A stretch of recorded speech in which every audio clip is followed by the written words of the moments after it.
बिहार में सियासी हलचल तेज। भाजपा और जनता दल की अलग अलग बैठकों के लिए विधायकों का पहुंचना जारी। मुख्यमंत्री नीतीश कुमार आज राज्यपाल को सौंप सकते हैं इस्तीफा।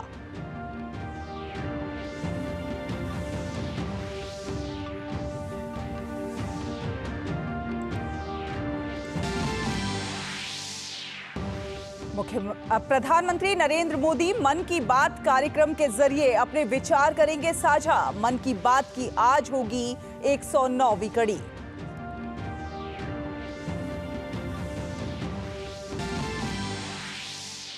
प्रधानमंत्री नरेंद्र मोदी आज सुप्रीम कोर्ट के हीरक जयंती समारोह का करेंगे उद्घाटन। 3 नई पहलों, digital supreme court report, digital court 2.0 और सुप्रीम कोर्ट की नई वेबसाइट को करेंगे शुरुआत।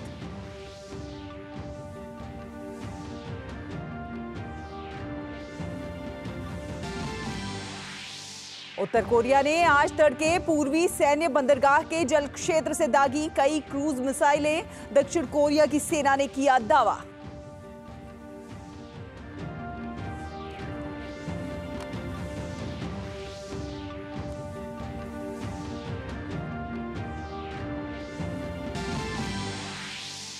हैदराबाद टेस्ट के चौथे दिन इंग्लैंड ने दूसरी पारी में 6 विकेट पर 316 रन के स्कोर से आगे खेलना किया शुरू। उपकप्तान ओली पोप ने मारे 150 रन।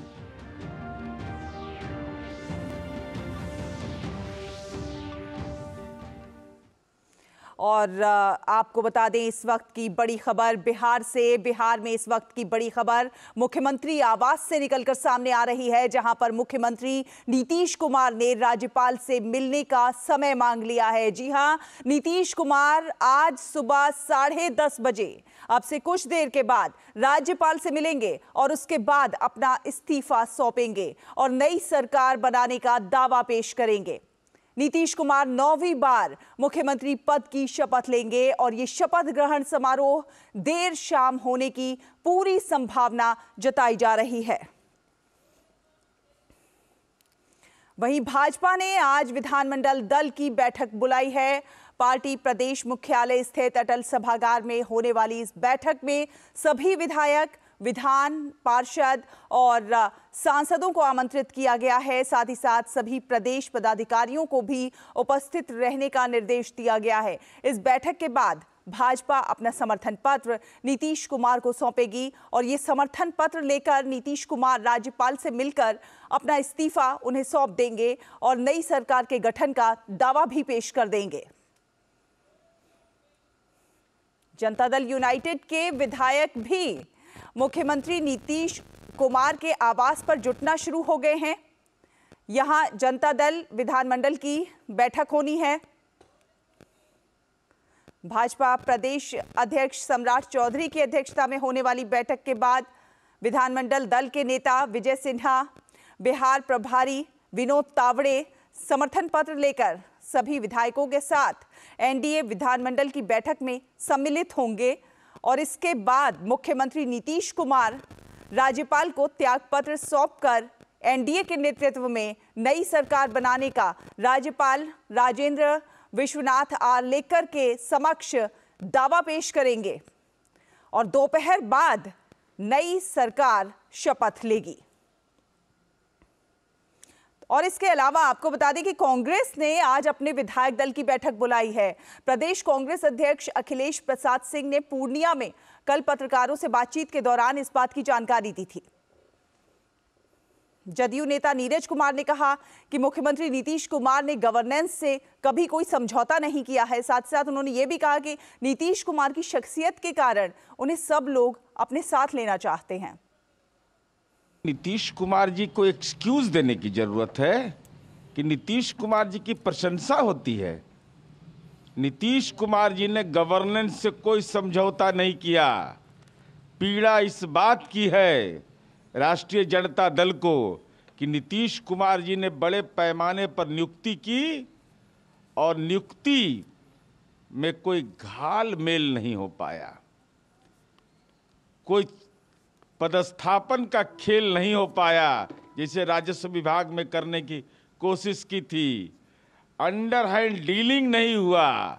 तो ये डीलिंग नहीं होगा तो हम राजनीति का डील करते हैं।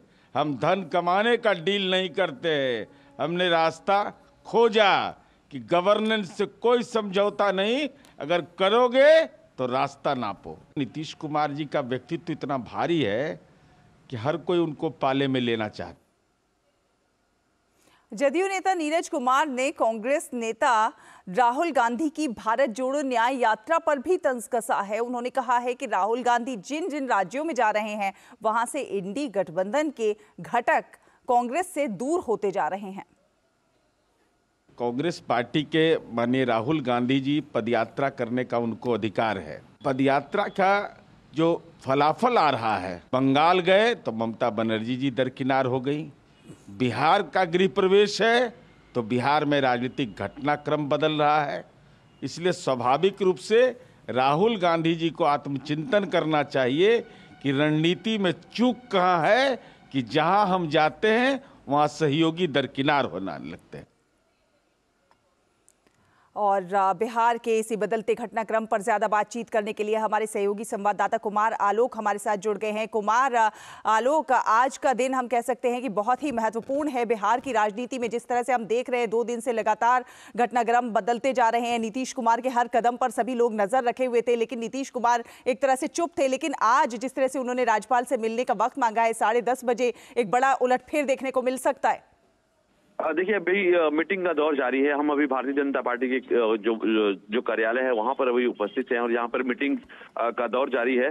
मीटिंग शुरू होने वाला है और ये मीटिंग जो होगी वो निर्णायक मीटिंग होगी और यहाँ से इसके ठीक बाद 10 बजे से जनता दल यू जो नीतीश कुमार की पार्टी है वहां पर उनकी विधायक दल की बैठक होगी और यहाँ से जब मीटिंग खत्म होगी बीजेपी की तो उसके बाद जनता दल यू की मीटिंग लगभग 20 मिनट के अंदर वो भी खत्म होगी।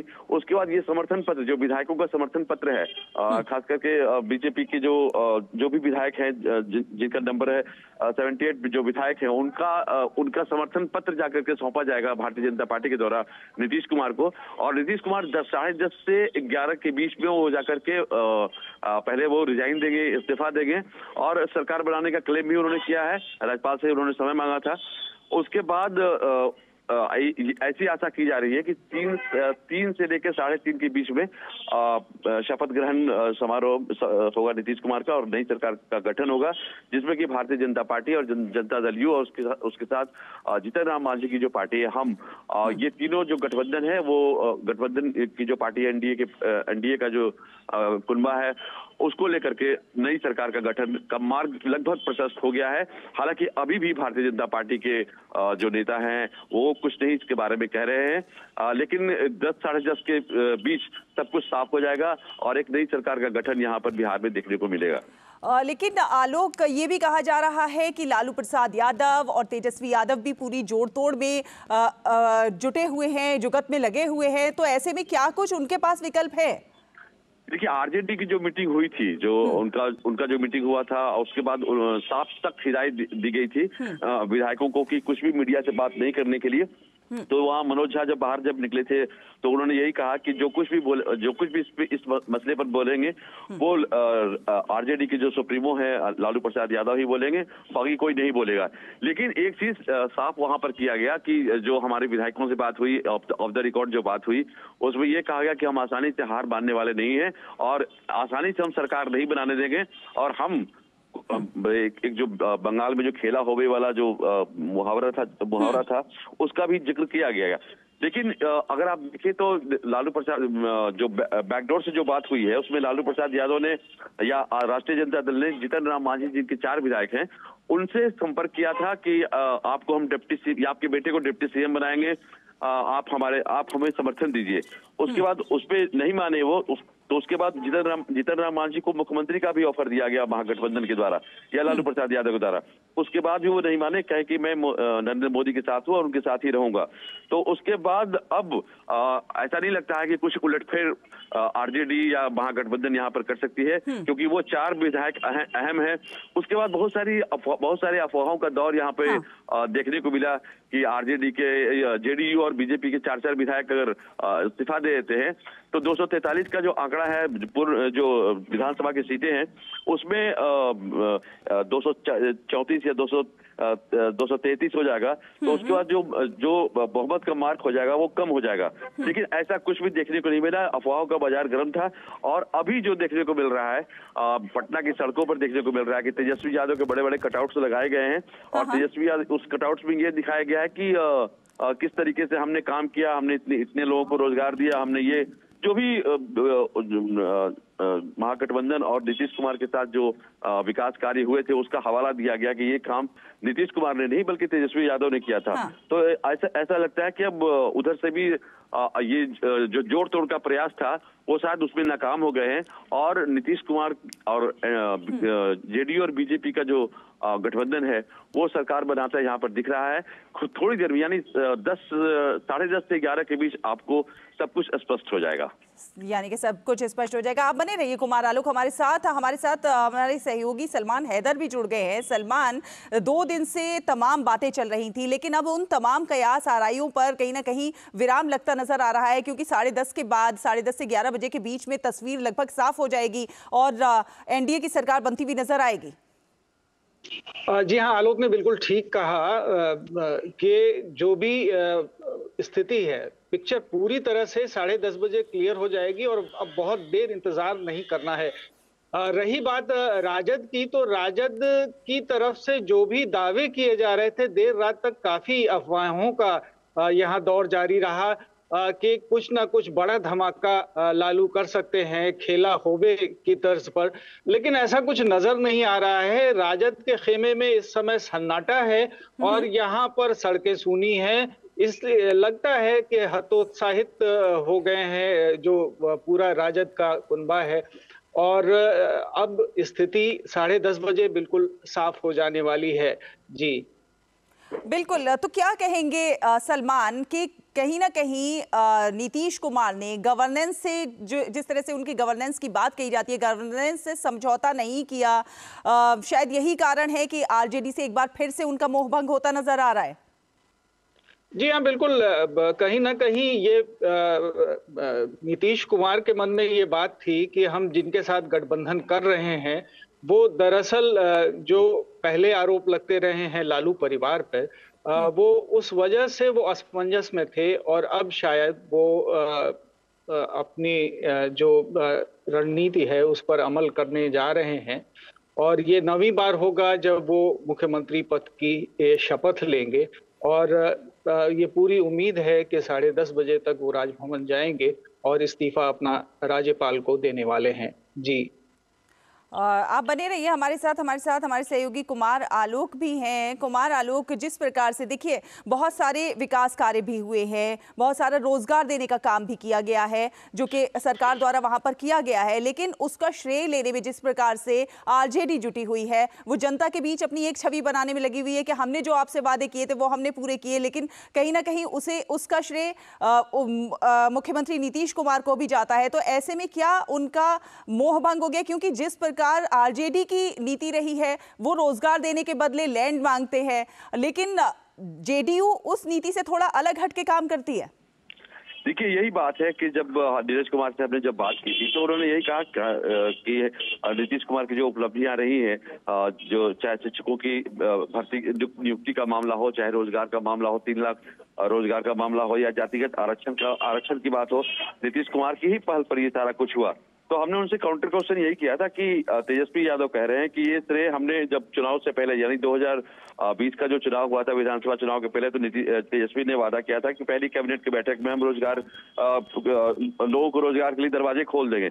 तो उन्होंने यही कहा कि हाँ, ये सही कहा था, लेकिन इस बार जो हमने जो रोजगार दिया लोगों को, या बड़ी संख्या में सिर्फ राज्य ही नहीं बल्कि बिहार ही नहीं बल्कि सारे राज्यों के लिए, पूरे पैन इंडिया के लिए दरवाजे खोल दिए थे। और ये सही बात है कि बिहार के अलावा बड़ी संख्या में लोग, चाहे वो उत्तर प्रदेश के हों, चाहे वो मध्य प्रदेश के हों, चाहे वो केरला के हों, चाहे वो अदर स्टेट नॉर्थ ईस्ट के हों, बड़ी संख्या में लोगों को रोजगार मिला है। तो इसका श्रेय उन्होंने कहा कि हमने दिया रोजगार, लेकिन वो चाहते कि लैंड फॉर डील, जो मतलब नौकरी के बदले जो लैंड का जो मामला आया था जब वो लालू प्रसाद यादव रेल मंत्री थे, तो वो हमने नहीं होने दिया। हमने पूरे पारदर्शी सिस्टम के तहत लोगों को रोजगार दिया। और लेकिन लालू प्रसाद यादव और आरजेडी ये नहीं चाहती थी, वो चाहते थे कि इसमें डील हो। तो इन बातों को जनता के सामने नीतीश कुमार रखेंगे जब मौका उनको मिलेगा। तो इसके अलावा जो जातिगत आरक्षण की बात थी, तो नीतीश कुमार ने बढ़ चढ़ के पहले भी जब एनडीए के साथ थे तो उन्होंने इसकी घोषणा की थी और आखिरकार उस पर अमल भी किया। और भारतीय जनता पार्टी ने विपक्ष में होने के बावजूद नीतीश कुमार का समर्थन किया। तो ये सारे जो मुद्दे हैं, नीतीश कुमार बहुत ही सीजन पॉलिटिशियन है और वो जानते हैं कि कैसे किन चीजों को भुनाया जा सकता है। तो सबसे बड़ी बात है कि अगर आप देखें कि पिछला जो 2019 का लोकसभा चुनाव हुआ था, जब नीतीश कुमार और बीजेपी के साथ गठबंधन था, तो उसमें 40 में से 39 सीटें एनडीए गठबंधन को गई थी। तो अब नीतीश कुमार फिर जब वापस आए हैं तो ये तो मानना पड़ेगा कि नीतीश कुमार के खाते में अति पिछड़ों के अंदर जो उन्हें एक अलग जगाई है या उनको एक उचित स्थान दिया है, चाहे वो स्थानीय निकाय की बात हो, चाहे वो नौकरियों की बात हो, तो जो एक रिजर्वेशन उन्हें दिया, खासकर महिलाओं को, अति पिछड़ी जो महिलाएं हैं उनको स्थानीय निकाय में 50% रिजर्वेशन दिया। तो ये अपने आप में एक ऐतिहासिक निर्णय था उनका और उसका यहाँ पर जो नतीजा वो देखने को मिल रहा है, क्योंकि जो निचले तबके के लोग हैं वो सत्ता में भागीदारी कर रहे हैं। तो नीतीश कुमार का एक बहुत बड़ा ये वोट बैंक है। तो अब जो 400 प्लस की बात भारतीय जनता पार्टी कर रही है कि 2024 के चुनाव में हम 400 प्लस करेंगे, तो उस दिशा में नीतीश कुमार के आ जाने के बाद, भारतीय जनता पार्टी के साथ आ जाने के बाद ये जो लक्ष्य है वो करीब दिखता नजर आ रहा है। बिल्कुल कुमार आलोक, आप हमारे साथ बने रहिए और सलमान हैदर आप भी हमारे साथ बने रहिए। गिरिराज सिंह क्या कह रहे हैं ये अपने दर्शकों को सुनवाते हैं। केंद्रीय मंत्री और भाजपा नेता गिरिराज सिंह ने कहा है कि नीतीश कुमार पहले इस्तीफा दें और उसके बाद भाजपा फैसला लेगी। राजनीतिक गतिविधि उतल पुतल जब होता है तो स्वाभाविक है कि इसका दुष्प्रभाव समाज पे होता है, राजनीतिक दलों पे होता है। तो भारतीय जनता पार्टी एक सशक्त राजनीतिक दल है बिहार का, वो भी अपने विधायकों के साथ और बैठक की सिलसिला चलेगी। लेकिन निर्णय तो जब नीतीश जी की सरकार और लालू जी का गठबंधन, न लालू जी अभी इस्तीफा वापस लिए हैं, ये भी कहते ना कि समर्थन हम वापस लिए, तो वो भी नहीं कह रहे हैं और नीतीश जी भी अभी इस्तीफा नहीं दिया है। तो हम भारतीय जनता पार्टी मूक दर्शक नहीं बल्कि गंभीरता से इसको देख रहे हैं। जब परिस्थितियां स्पष्ट सामने आने पर भारतीय जनता पार्टी का नेतृत्व इस पर निर्णय लेगा। तो हमारे दो संवाददाता हमारे साथ जुड़े हुए हैं, सलमान हैदर हैं और कुमार आलोक है। सलमान हैदर, आपसे ही जानना चाहूंगी, आपने सुना गिरिराज सिंह कह रहे हैं कि भारतीय जनता पार्टी मूक दर्शक नहीं है बल्कि वो गंभीरता से फैसले लेने वाली पार्टी है और पहले नीतीश कुमार इस्तीफा दें उसके बाद में हम कोई फैसला लेंगे। देखिए, आज ये सारी बातें हुई हैं और जाहिर है कि भाजपा जो है वो फूंक फूंक कर कदम रखना चाहती है। इस बार वो पिछली बार जैसा रिस्क नहीं लेना चाहती है, इसलिए वो पहले इंश्योर कर रही है कि नीतीश कुमार पहले इस्तीफा दें, उसके बाद जो है वो आगे की कार्रवाई होगी। तो एक तरह से उनका स्टैंड सही भी है और क्योंकि अंदर खाने ये चाहती तो है भाजपा के नीतीश कुमार के एनडीए में आ जाने से महागठबंधन या जिसको हम कह रहे हैं अभी जो बातचीत चल रही थी विपक्षी खेमे की, इंडी गठबंधन की, वो पूरी तरह से ध्वस्त हो जाएगा। जैसे आज खबर आई कि ममता बनर्जी और राहुल 100 किलोमीटर की दूरी पर रहेंगे लेकिन वो मिलेंगे नहीं। तो इस तरह से जो बंगाल से खबर आ रही है और यहाँ नीतीश का ये जो घटनाक्रम है, इससे होगा ये कि इंडी गठबंधन पूरी तरह से छिन्न भिन्न हो जाएगा और भाजपा यही चाहती है और ये इंश्योर करना चाहती है कि कोई ऐसी संभावना ना बने जिससे कि नीतीश कुमार वापस इंडी गठबंधन की तरफ चले जाएं। क्योंकि नीतीश कुमार के मन में भी एक तरह से असंतोष है कि उन्हें ना तो संयोजक का तो उन्होंने खुद ही खारिज कर दिया और पीएम कैंडिडेट बनना चाहते थे, वो भी नहीं हो पाया। तो इस तरह से भाजपा फूंक फूंक कर कदम उठा रही है और उसका स्टैंड अपनी जगह पर सही है कि जब तक नीतीश एक किनारे नहीं लग जाते हैं और ये तय नहीं कर लेते हैं कि उनको भाजपा के साथ या कहें कि एनडीए के साथ आना है, तब तक वो अपना अगला पत्ता नहीं खोलेगी। तो ये एक बात, ये भाजपा का एक बड़ा ग्रुप है जो इस तरह की बातें कर रहा है, और ये बातें खबरों में और मीडिया में कल रात से ही चल रही हैं कि नीतीश कुमार पहले इस्तीफा दें और फिर उसके बाद आगे की कार्रवाई की जाए। तो ये भाजपा का स्टैंड अभी फिलहाल का है, कुछ बड़े नेताओं का। ये सारी बातें यहाँ चल रही हैं। बिल्कुल, हमारे संवाददाता राजेश राज भी हमारे साथ जुड़ गए हैं। सलमान, राजेश से भी बात करते हैं। राजेश, जिस प्रकार आपने देखा, गिरिराज सिंह को भी सुना कि भाजपा पूरी तरह से पहले आश्वस्त होना चाहती है कि जब नीतीश कुमार इस्तीफा दे देंगे उसके बाद भाजपा ये फैसला करेगी कि उन्हें एनडीए में शामिल करना है, क्योंकि नीतीश कुमार का पिछला रिकॉर्ड भी कुछ ऐसा ही है।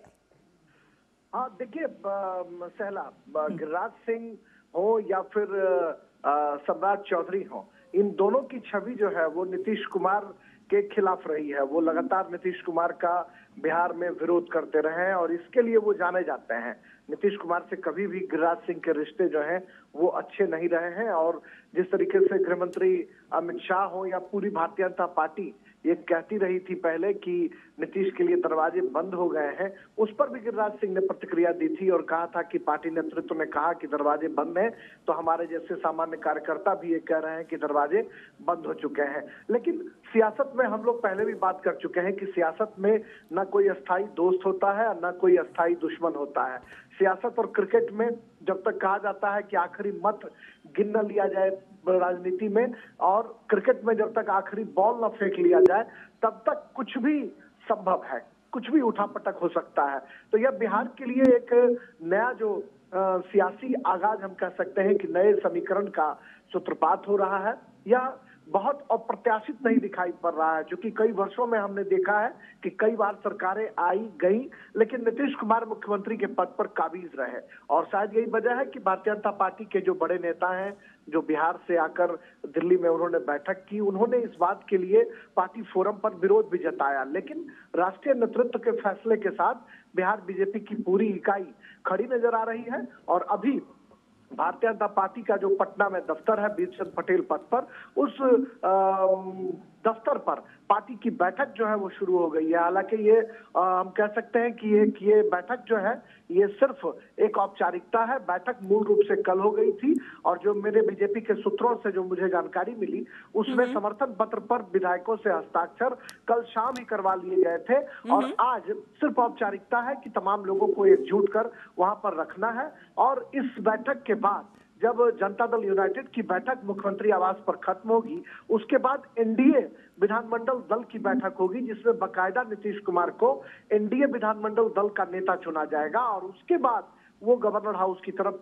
रुख कर सकते हैं। जो मेरे सूत्र बता रहे हैं उसके मुताबिक मैं आपको जानकारी दे पा रहा हूं। और भारतीय जनता पार्टी के दफ्तर पर अभी बीजेपी बिहार के जो प्रभारी हैं विनोद तावड़े, वो मौजूद हैं। उसके अलावा अगर हम बात करें तो जो सम्राट चौधरी प्रदेश अध्यक्ष हैं वो मौजूद हैं, संजय जायसवाल पूर्व अध्यक्ष की बात करें, और तमाम विधायक, तमाम सांसद जो हैं वो इस बैठक में मौजूद हैं। और इस बैठक के बाद जनता दल यूनाइटेड की बैठक का इंतजार किया जा रहा है कि वहां से क्या कुछ खबर निकल कर आती है। फिर एनडीए के जो भारतीय जनता पार्टी के जो विधायक हैं वो वहां तक मुख्यमंत्री आवास पहुंचेंगे, और फिर एक नया समीकरण जो है वो वहां पर बनेगा, और फिर नए जो समीकरण है उसके सूत्रपात हो सकेंगे। सहला, बिल्कुल बिल्कुल नए समीकरण के सूत्रपात हो सकेंगे। आप तीनों ही हमारे सहयोगी हमारे साथ बने रहे। फिलहाल एक छोटा सा ब्रेक यहाँ पर लेते हैं, और ब्रेक के बाद ये बातचीत हम जारी रखेंगे। आप बने रहिए हमारे साथ। ये नया भारत है, कभी हंसता कभी हंसाता है, हिसाब का पक्का है। जियो पेपर प्राप्त हुए। इस भारत की अलग ही पहचान है। जुड़े नए भारत से, जियो भारत से। साल, बरस और सदी नहीं, एक युग गुजर जाएगा। उम्र न पूछो वंडर की, जब फर्क नजर आएगा। वंडर सीमेंट, फर्क नजर आएगा। मोदी सरकार की गारंटी, सबका अपने पक्के घर का सपना होगा पूरा। 4 करोड़ पक्के घरों का निर्माण, हमारा संकल्प विकसित भारत।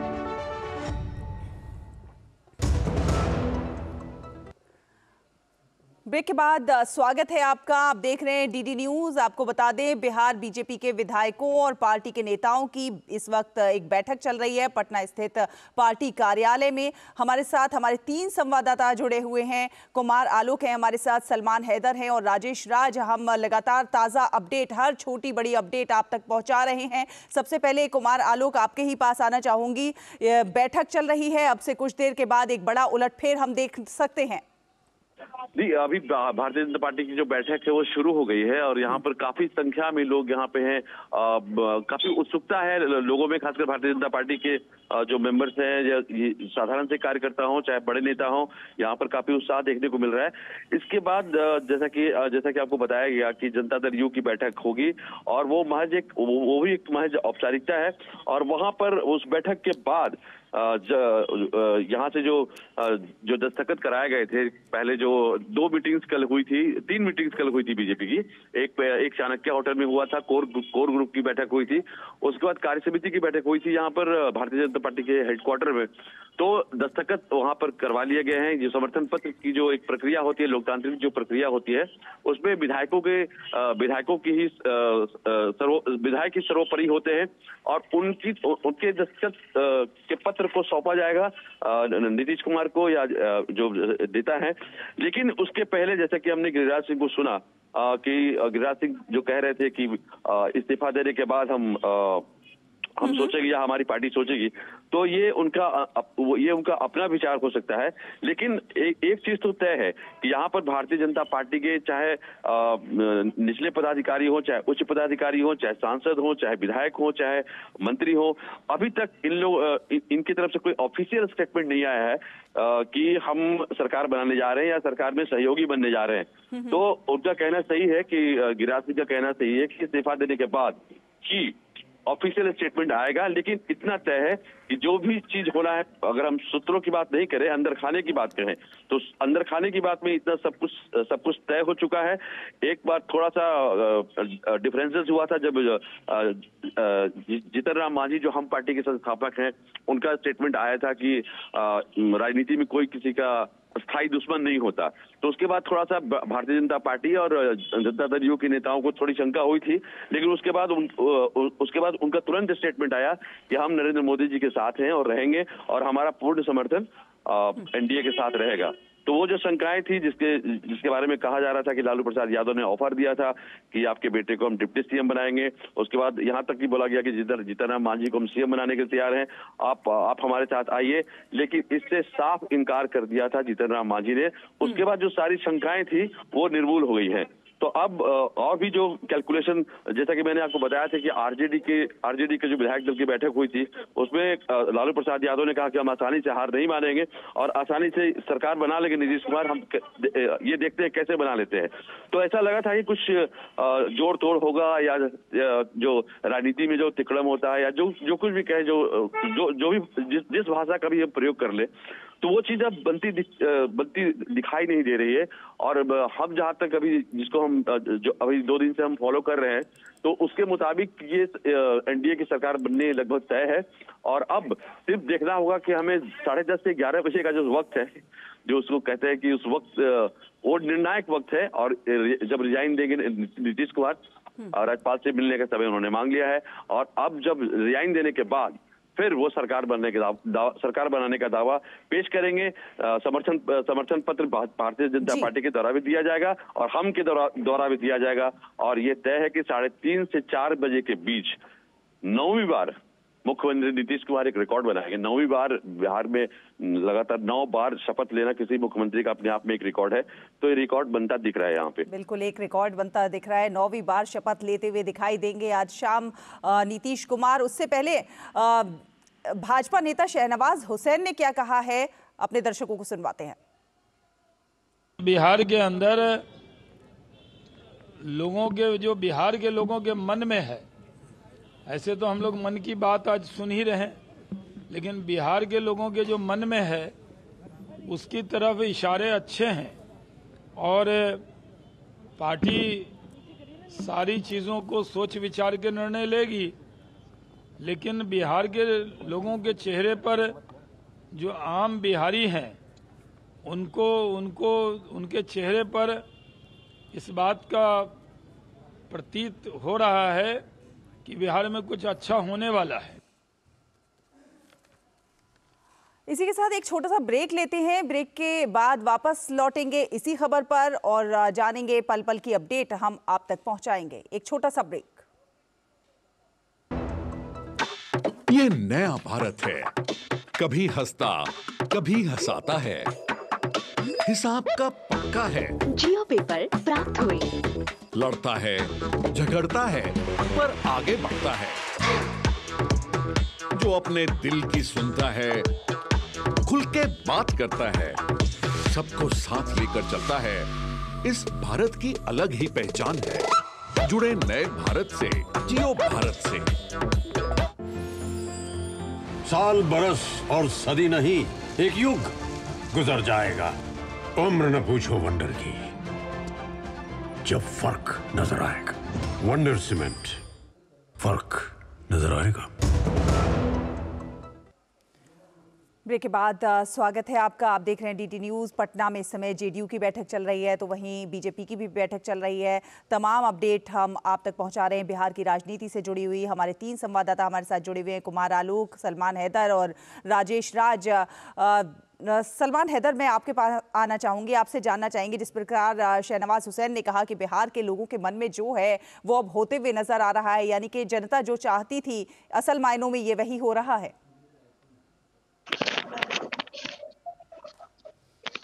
जी शहला, ये जो अभी घटनाक्रम चल रहा है ये पूरी तरह से अब ये लगभग तय है कि शाम 4:30 बजे तक नई सरकार वजूद में आ जाएगी।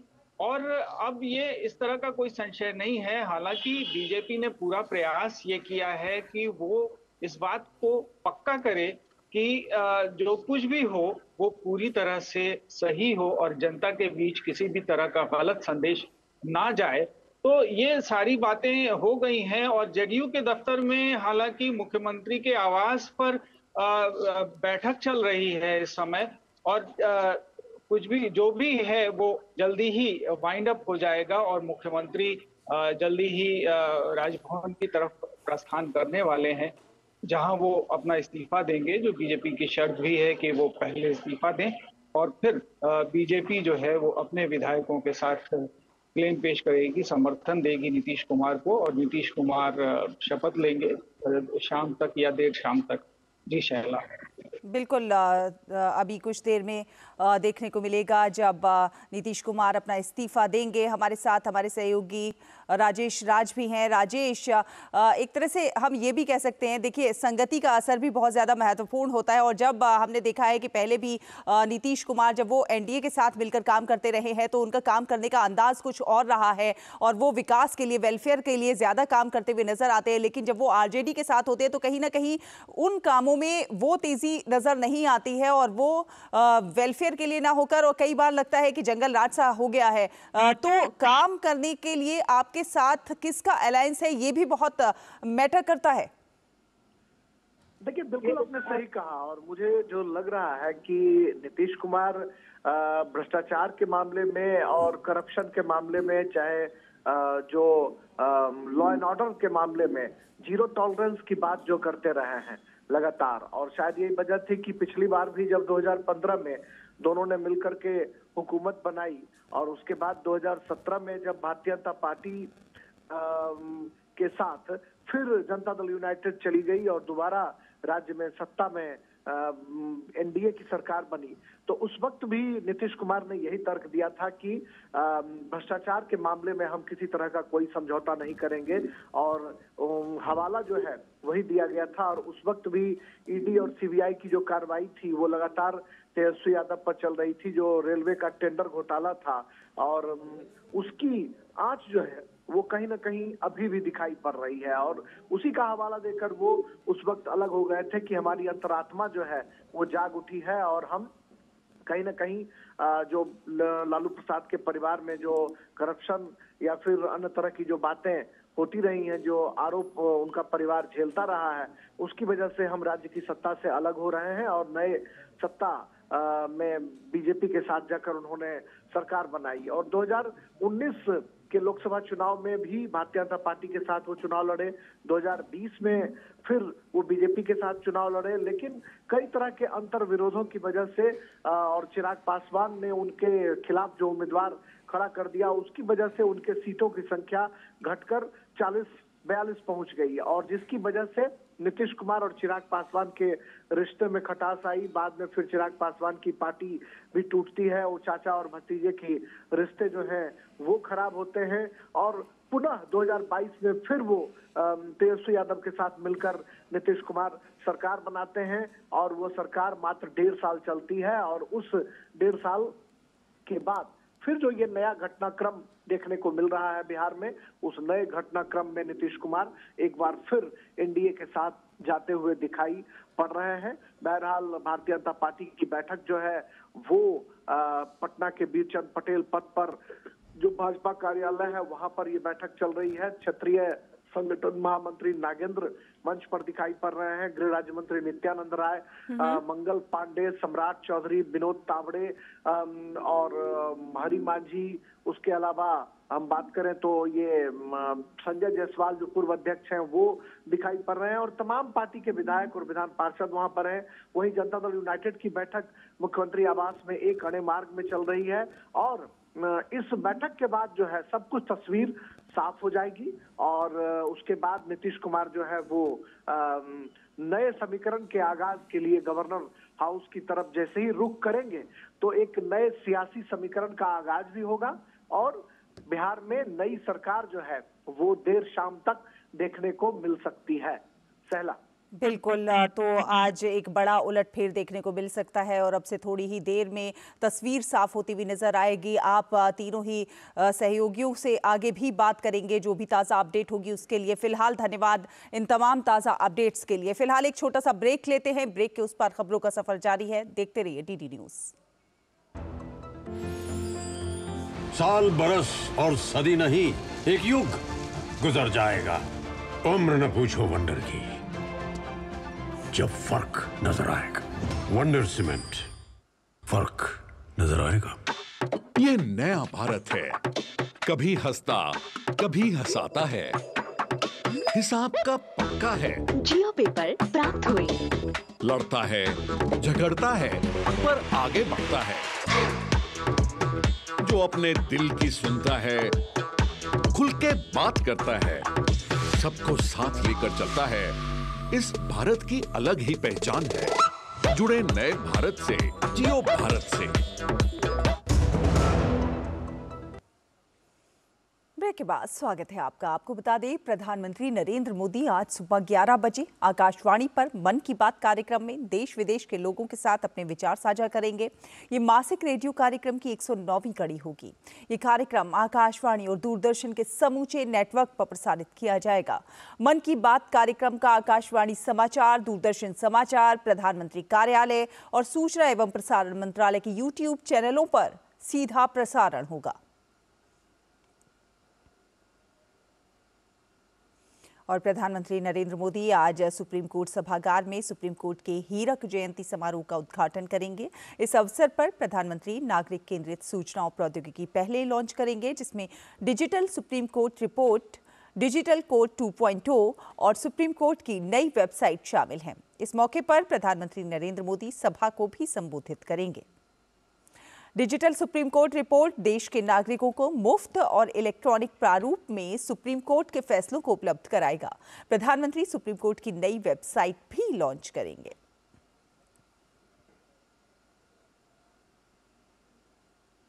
उपराष्ट्रपति जगदीप धनखड़ आज से महाराष्ट्र और तमिलनाडु के 2 दिन के दौरे पर रहेंगे। उपराष्ट्रपति आज मुंबई में महाराष्ट्र विधानसभा में भारत के विधायी निकायों के अधिकारियों के 84वें सम्मेलन के समापन समारोह को संबोधित करेंगे और इसके बाद उपराष्ट्रपति विकसित भारत एक्ट 2047 के विषय पर पौंडीचेरी विश्वविद्यालय के छात्रों के साथ बातचीत करेंगे। कल उपराष्ट्रपति तमिलनाडु के कुड्डालोर जिले में श्री थिल्लई नटराज मंदिर, बाबाजी मंदिर और श्री एलाई अमन मंदिर में पूजा अर्चना करेंगे और दर्शन करेंगे।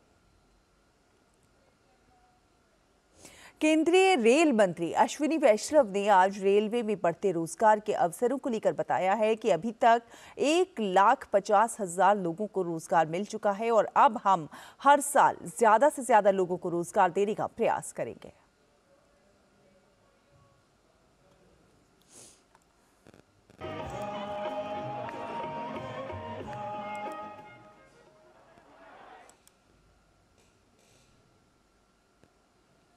और राजधानी दिल्ली के कालकाजी मंदिर में देर रात जागरण के दौरान भगदड़ मचने से एक महिला की मौत हो गई, जबकि 17 लोगों के घायल होने की जानकारी है।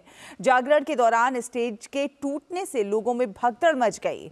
जानकारी के मुताबिक पुलिस ने आयोजकों के खिलाफ केस भी दर्ज करा दिया है। बताया जा रहा है कि कार्यक्रम के लिए अनुमति नहीं ली गई थी। घटना रात करीब 12 बजे की बताई जा रही है। पुलिस के अनुसार कालकाजी मंदिर में माता के जागरण का आयोजन किया गया था, जिसमें रात को करीब 1500 से 1600 लोगों की भीड़ जमा हो गई और इसी दौरान वीआईपी बैठने के लिए बनाया गया मंच नीचे गिर गया। इस हादसे में मंच के नीचे बैठे लोगों को चोटें आई हैं। फिलहाल घायलों को इलाज के लिए अस्पताल में भर्ती कराया गया है। और अयोध्या धाम में रामलला के दर्शन करने के लिए भक्तों की भारी भीड़ उमड़ रही है। ठंड के बावजूद देश के कोने कोने से लोग अयोध्या में श्री राम जन्मभूमि मंदिर में रामलला के दर्शन के लिए पहुंच रहे हैं। भक्तों की सुरक्षा के लिए कड़े इंतजाम किए गए हैं। अयोध्या भक्ति में उत्साह की लहर से गूंज रहा है। अयोध्या में प्रभु के दर्शनों के लिए भक्तों की भारी भीड़ उमड़ रही है। रामलला की प्राण प्रतिष्ठा के बाद अयोध्या समेत तमाम जिलों में भगवान राम से जुड़े सामानों की बिक्री काफी बढ़ गई है। इसमें राम नाम के अंगवस्त्र, अंगोछे, कुर्ते और माला जैसे सामान शामिल हैं। 22 जनवरी को अयोध्या में भव्य राम मंदिर में प्राण प्रतिष्ठा कार्यक्रम संपन्न हुआ। लोगों के हृदय में प्रभु श्री राम विराजमान हो गए हैं। हालांकि प्रभु के दर्शनों के लिए भक्तों की भारी भीड़ उमड़ रही है। रामलला की प्राण प्रतिष्ठा के बाद अयोध्या समेत तमाम जिलों में भगवान राम से जुड़े सामानों की बिक्री काफी बढ़ गई है। इसमें राम नाम के अंगवस्त्र, अंगोछे, कुर्ते, माला जैसे सामान शामिल हैं। यही नहीं, इस समय के सराफा बाजार में प्रभु श्री राम से संबंधित सोने और चांदी के लॉकेटों की बड़ी डिमांड है।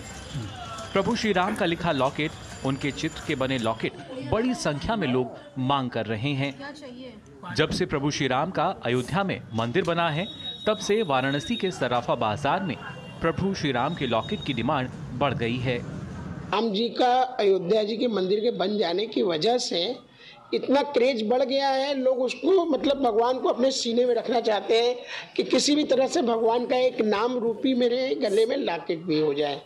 तो चांदी का हो या सोने का हो, ग्राहक हम लोग के यहाँ बहुत डिमांड कर रहे हैं। और खुद मैं भी भगवान राम का बहुत बड़ा भक्त हूँ। बैठे बैठे दिन भर भगवान का नाम ही लिखता रहता हूँ। जो भी लोग आ रहे हैं, सभी लोगों का ये मांग है कि प्रभु श्री राम के लॉकेट मिल जाए, ताकि वो अपने हृदय से लगा के रखें और उनकी आशीर्वाद मेरे ऊपर बनी रहे। और उनके स्वरूप, मूर्ति या जैसे नहीं होता है कीरिंग, इन सब की बहुत डिमांड है। हालत ये है कि तमाम कारोबारियों के लिए प्रभु श्री राम से संबंधित लॉकेट बिक चुके हैं। प्रभु श्री राम से संबंधित लॉकेट की मांग बढ़ जाने से इसकी कमी हो गई है और ऑर्डर पूरा करने के लिए लॉकेटों का निर्माण कराया जा रहा है।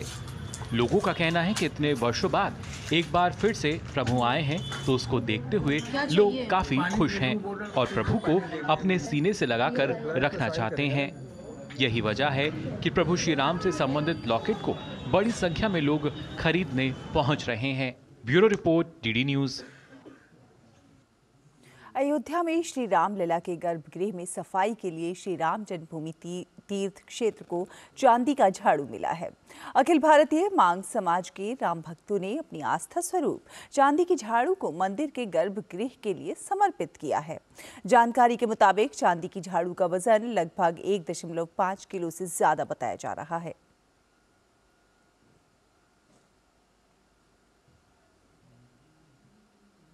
और अब बात परीक्षा पर चर्चा की।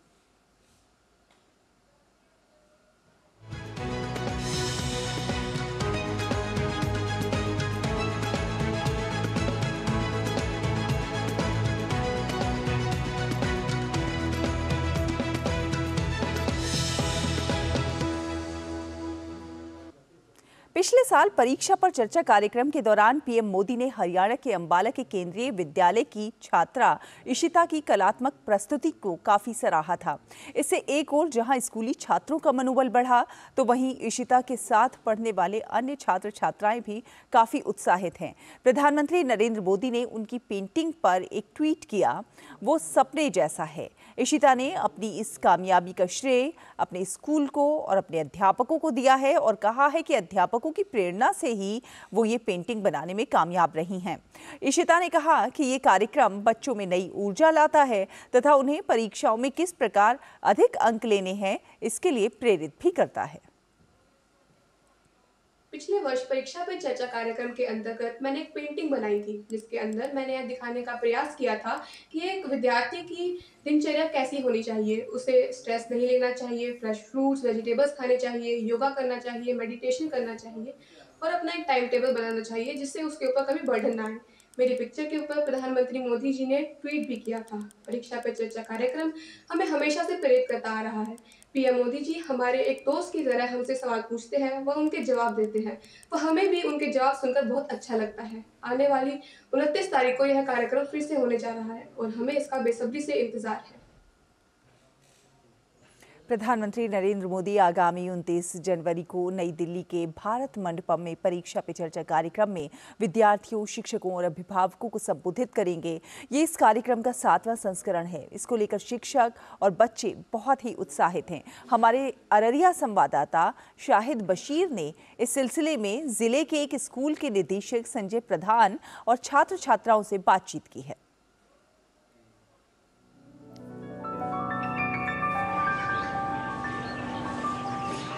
आए हैं हमारे यशस्वी मोदी जी, तो तब से बच्चे सब से इतना ही परीक्षा पर चर्चा से लेके बहुत सारा बच्चे लोग मिलते हैं स्कूल से।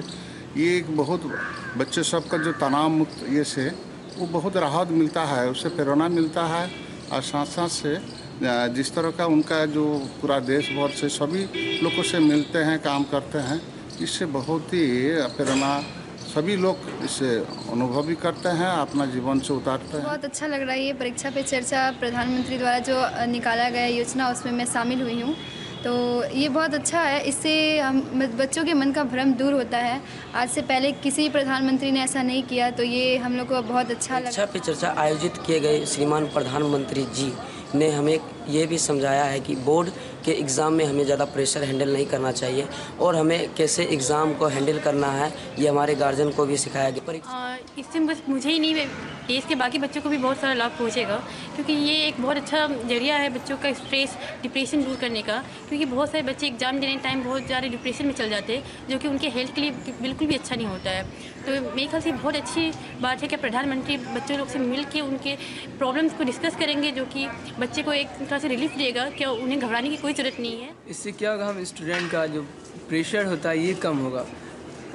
हमारे माननीय प्रधानमंत्री ने ये परीक्षा पे चर्चा निकाले, बहुत अच्छा काम किए हैं। उन्होंने ये बताया है कि हमें बोर्ड एग्ज़ाम्स के लिए ज़्यादा प्रेशर नहीं लेना चाहिए और उन्होंने गार्जियनों को भी कहा है कि हम स्टूडेंट्स पे ज़्यादा प्रेशर नहीं देना चाहिए। प्रेशर से स्थिति खराब हो सकती है।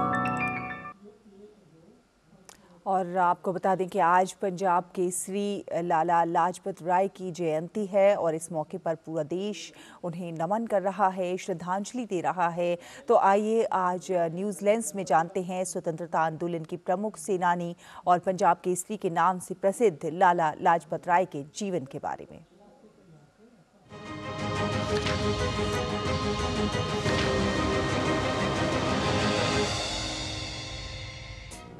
पंजाब केसरी के नाम से मशहूर बहुमुखी व्यक्तित्व के धनी राजनेता, सामाजिक कार्यकर्ता, लेखक, पत्रकार, वक्ता और सांसद लाला लाजपत राय का जन्म 28 जनवरी 1865 को पंजाब के लुधियाना जिले के ढुडीके गांव में हुआ था। उनके पिता श्री राधा किशन उर्दू और फारसी के शिक्षक थे और उनकी मां श्रीमती गुलाब देवी बहुत ही धार्मिक विचारों वाली महिला थीं। लाला जी को अपने पिता से कर्तव्य, जिम्मेदारी, स्पष्टवादिता, ईमानदारी और त्याग की शिक्षा मिली, जबकि उनकी मां से उन्हें दानशीलता, विशाल हृदयता, कोमलता और भक्ति के गुण विरासत में मिले। लाला लाजपत राय ने शिक्षा गांव के स्कूल और लुधियाना तथा अंबाला से प्राप्त की। अपने शुरुआती दिनों से ही वे पढ़ने लिखने के बड़े शौकीन थे। 1880 में वे लाहौर के सरकारी कॉलेज में शामिल हो गए और साथ ही लॉ कॉलेज में भी दाखिल हो गए। उन्होंने 1883 में मुख्तियारशिप के लिए लाइसेंस लिया और पंजाब के लुधियाना जिले के जगरांव तहसील में राजस्व न्यायालय में कानूनी अभ्यास शुरू किया। बहुत ही कम समय में उन्होंने एक वकील के रूप में अपनी पहचान स्थापित कर ली। लाला लाजपत राय एक ऊर्जावान सामाजिक कार्यकर्ता, बहुत उदार, परोपकारी और लोगों के हित के समर्थक थे।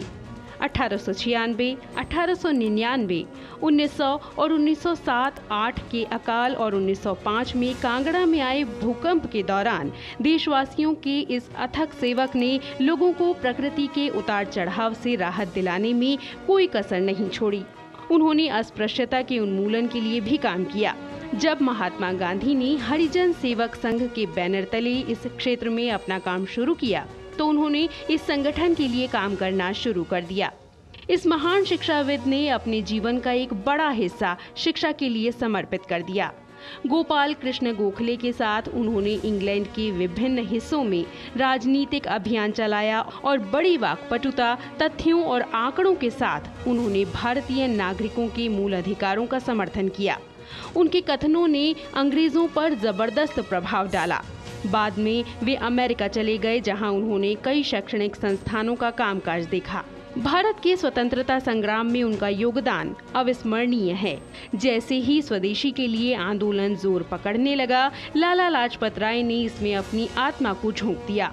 उन्होंने स्वदेशी का संदेश दिया और इसे पंजाब के लोगों के बीच लोकप्रिय बनाया। जब लाला लाजपत राय भारत से दूर थे तो ब्रिटिश सरकार ने उनके भारत लौटने पर ही रोक लगा दी। लाला लाजपत राय ने साइमन कमीशन के विरुद्ध प्रदर्शन में जुलूस का नेतृत्व किया। 30 अक्टूबर 1928 को लाहौर में जुलूस का नेतृत्व करते समय उनकी छाती पर लाठियों से प्रहार हुए, जिसके चलते अंततः 17 नवंबर 1928 को उनकी मृत्यु हो गई। उन्होंने इस घटना के बारे में जो कहा था वो भविष्य सूचक बन गया। उन्होंने कहा, मुझ पर किया गया हर प्रहार ब्रिटिश साम्राज्यवाद के ताबूत में एक कील है। मुझे नहीं पता कि मैं रहूंगा या नहीं, लेकिन आपको कभी चिंता नहीं करनी चाहिए। मेरे बाद मेरी आत्मा आपको आज़ादी के लिए और अधिक बलिदान देने के लिए प्रेरित करती रहेगी।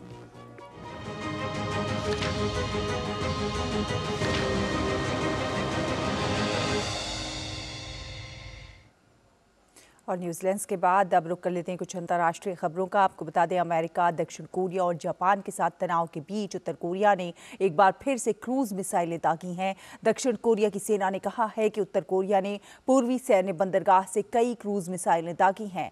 दक्षिण कोरिया के ज्वाइंट चीफ्स ऑफ स्टाफ ने ये नहीं बताया है कि उत्तर कोरिया ने कितनी क्रूज मिसाइलें दागी हैं और ये कितनी दूर जाकर गिरी हैं।